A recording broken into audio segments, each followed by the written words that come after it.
जय हिंद।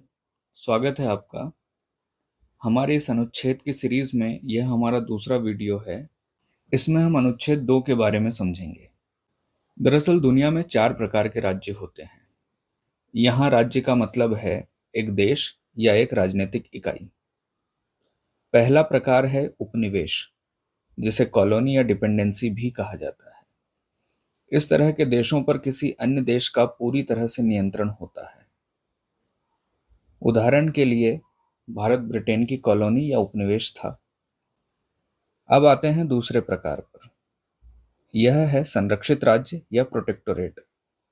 इस तरह के देशों के कुछ महत्वपूर्ण विषय जैसे कि रक्षा और विदेश मामले किसी अन्य देश के द्वारा देखे जाते हैं। बाकी सभी मामलों में स्वायत्त होते हैं। इसका उदाहरण था सिक्किम। सिक्किम 1950 से लेकर 1975 में भारत में विलय होने तक एक संरक्षित या प्रोटेक्टोरेट देश था। तीसरा प्रकार है डोमिनियन। इस तरह की व्यवस्था में एक स्वतंत्र, स्वाधीन और आत्मनिर्भर राज्य केवल नाम मात्र के लिए ही सही, परंतु किसी अन्य देश के पराधीन होता है।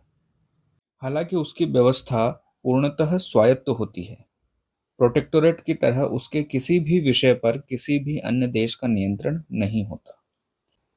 भारत स्वतंत्रता अधिनियम 1947 के लागू होने यानी 15 अगस्त 1947 से लेकर भारत का संविधान लागू होने तक एक डोमिनियन राज्य था। और अंततः है चौथा प्रकार, संप्रभु राज्य।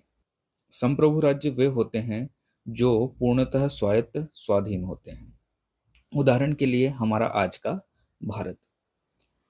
अब जैसे कि हमने बात की कि भारत पहले अंग्रेजों का उपनिवेश था, फिर डोमिनियन था, और 26 जनवरी 1950 को संविधान लागू होने के बाद से आज एक संप्रभु राज्य है। जिस भूमि पर आज का भारत एक संप्रभु राजनीतिक इकाई के रूप में मौजूद है, उस पर एक बड़ा हिस्सा अंग्रेजों का उपनिवेश हुआ करता था, साथ ही अनेक देसी रियासतों में विखंडित था। अंग्रेजों के अलावा भारत के कुछ क्षेत्रों पर फ्रांसीसी और पुर्तगालियों का भी शासन हुआ करता था। फ्रांसीसियों के नियंत्रण में जो क्षेत्र थे वे हैं पुदुचेरी, कराईकल, यनम, माहे और चंद्रनगर। यहाँ पर चंद्रनगर को याद रखने की आवश्यकता होगी। चंद्रनगर वर्तमान पश्चिम बंगाल राज्य के हुगली जिले में स्थित एक स्थान है। इसके अलावा पुर्तगालियों के नियंत्रण में जो क्षेत्र थे वे हैं गोवा, दमन दीव, दादर और नगर हवेली। स्वतंत्रता के बाद लगभग 562 देसी रियासतें भारत में विलीन हो गईं। आगे चलकर जूनागढ़, कश्मीर, हैदराबाद और भोपाल रियासत भी भारत का हिस्सा बनी। एक लंबे अरसे के बाद 1954 में पुदुचेरी और 1961 में गोवा भी भारत का हिस्सा बने। वर्ष 1975 आते आते एक बहुत ही खूबसूरत क्षेत्र और रणनीतिक रूप से महत्वपूर्ण स्थान यानी कि सिक्किम भारत का 22वां राज्य बना। यह कहानी यहाँ तक याद रखिए, आगे काम आएगी।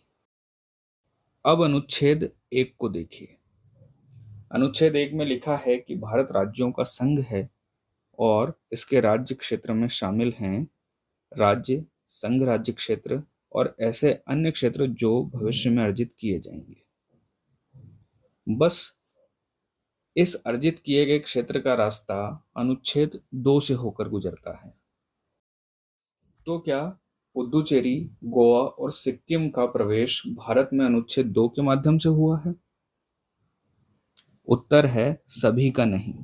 इस दरवाजे से केवल सिक्किम का ही प्रवेश हुआ है, पुदुचेरी या गोवा का नहीं। अब प्रश्न उठता है कि ऐसा क्यों? तो इसके लिए देखिए अनुच्छेद 2 को। यहाँ लिखा हुआ है कि संसद ऐसे निर्बंधों और शर्तों को जो वह ठीक समझे संसद में नए राज्यों का प्रवेश कर सकती है। हम अनुच्छेद 1 में समझ चुके हैं कि भारत राज्यों का संघ है और संघ में केवल राज्य शामिल है, संघ शासित क्षेत्र नहीं। अब पुदुचेरी और गोवा को जब भारत में शामिल किया गया था तब उन्हें संघ शासित प्रदेश के रूप में शामिल किया गया था, राज्य के रूप में नहीं। लेकिन सिक्किम को राज्य के रूप में शामिल किया गया था, इसलिए अनुच्छेद 2 का प्रयोग किया गया, जबकि बाकी क्षेत्रों को संविधान संशोधन करके अनुच्छेद 1 और सूची 1 में मिलाया गया था। और जब फ्रांसीसी उपनिवेश चंद्रनगर को 1954 में पश्चिम बंगाल राज्य का हिस्सा बनाया गया, तब भी अनुच्छेद 2 का प्रयोग किया गया था। अंततः हम यह कह सकते हैं कि अनुच्छेद 2 ऐसे क्षेत्रों की बात करता है जो अभी भारत का हिस्सा नहीं है और उन्हें भारतीय संघ में प्रवेश दिया जा रहा है। ये क्षेत्र पहले से ही एक राजनीतिक इकाई के रूप में संगठित हो सकते हैं, जैसे कि सिक्किम था, या ऐसे क्षेत्रों को भारतीय संघ में मिलाकर नए राज्यों के रूप में स्थापित किया जा सकता है। इस संबंध में कानून बनाने की शक्ति संसद को दी गई है, जैसा कि अनुच्छेद 2 में लिखा हुआ है। यहाँ ध्यान देने वाली बात यह है कि संसद विधि द्वारा ऐसे निर्बंधों और शर्तों पर जो वह ठीक समझे संघ में नए राज्यों का प्रवेश करवा सकती है। तो क्या संसद की निर्बंधों और शर्तों को निर्धारित करने की शक्ति निरंकुश है या इसकी समीक्षा की जा सकती है? इस प्रश्न का उत्तर न्यायपालिका द्वारा आरसी पोड्याल 1994 के मामले में उच्चतम न्यायालय द्वारा दिया गया है। उच्चतम न्यायालय ने कहा कि भारत का संविधान अनुच्छेद 2 के द्वारा समीक्षा के अधीन नए राज्यों के प्रवेश के संबंध में संसद को लचीली शक्तियां प्रदान करता है। न्यायालय ने कहा कि संसद की शक्तियां बुनियादी ढांचा सिद्धांत के अनुरूप होनी चाहिए और न्यायालय के पास राज्य के प्रवेश की शर्तों की जांच करने के लिए पर्याप्त अधिकार होना चाहिए।